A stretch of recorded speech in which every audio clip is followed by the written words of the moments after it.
मो सांग मते कंजूस कहबार कारण मोर ये पुराणा फटा जोता छाड़ जो पर्यंत भल अच्छे कर्म चलो। आज आम आनी रुटी आ भजा एक्चुअली 24 सेप्टेम्बर रे थिला एनएसएस डे किंतु संडे थिबारु मंडे रे पालन कलु। सब लेक्चर्स आसिले ता पूर्वरु सब व्यक्तिगत कार्य प्रथमे सारी देबा उचित जेमति कि गपिबा।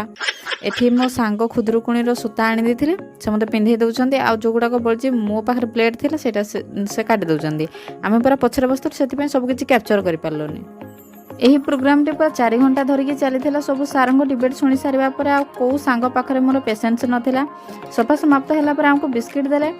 आज मो सांग साइकेल नहीं कि आसीथिला गोटे साइकेल आम 3 जन एडजस्ट करिवार तो पुराना अभ्यास आम पाखे अच्छी जी मोटा अच्छे आम चलैवाई देलु आम स्केलेटन 2 जन पछरे बसिलु। तो आज एतिकी पुणी कालिकी देखा बाय बाय टेक केयर।